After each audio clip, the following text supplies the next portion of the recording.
यह कहानी एक छोटे से गांव की है जहां 3 दोस्त रोहन, सीमा और राहुल एक पुराने रहस्यमय घर की खोज करने के लिए निर्णय लेते हैं।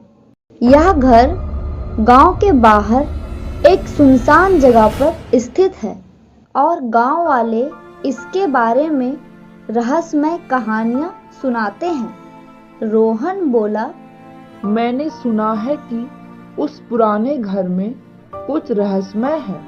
क्यों ना हम सब वहां जाकर देखें? सीमा संकोच करते हुए बोली, लेकिन लोग कहते हैं वहाँ भूत है। क्या वहाँ जाना सुरक्षित होगा?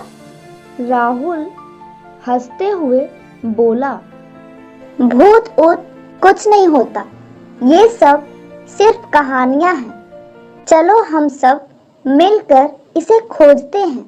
तीनों दोस्त घर के पास पहुंचते हैं। घर का वातावरण डरावना और सुनसान होता है।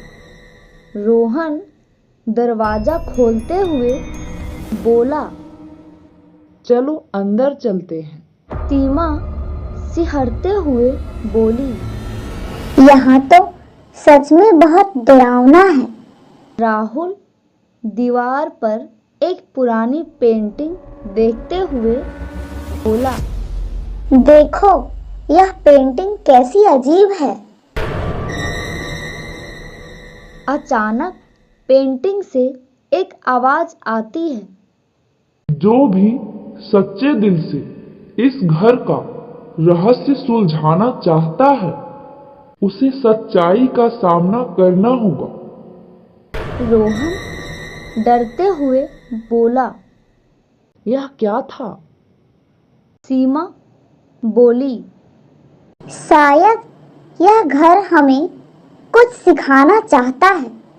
तीनों घर की तलाशी लेते हैं और एक पुराना बक्सा पाते हैं।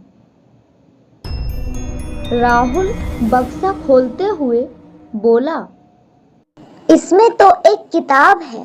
सीमा पढ़ते हुए बोली, सच्चाई और ईमानदारी ही सबसे बड़ा खजाना है।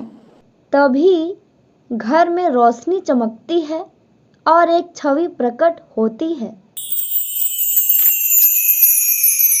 छवि मुस्कुराते हुए अपने सच्चाई और ईमानदारी की खोज की, यही इस घर का रहस्य है।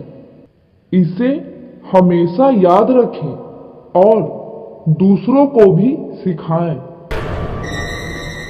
रोहन खुश होकर, हम समझ गए, यह घर हमें नैतिकता का पाठ सिखाता है।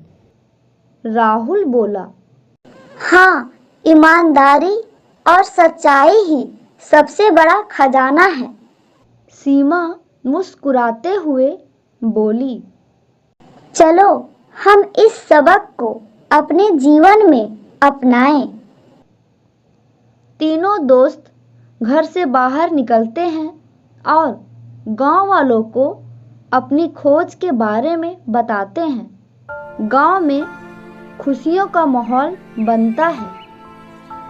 सच्चाई और ईमानदारी ही सबसे बड़ा खजाना है। हमें हमेशा सच्चाई का पालन करना चाहिए और दूसरों को भी इसके लिए प्रेरित करना चाहिए। अगर आपको ये कहानी अच्छी लगी हो तो प्लीज़ लाइक करें और कमेंट करें और हमारे इस चैनल को सब्सक्राइब जरूर करें। धन्यवाद।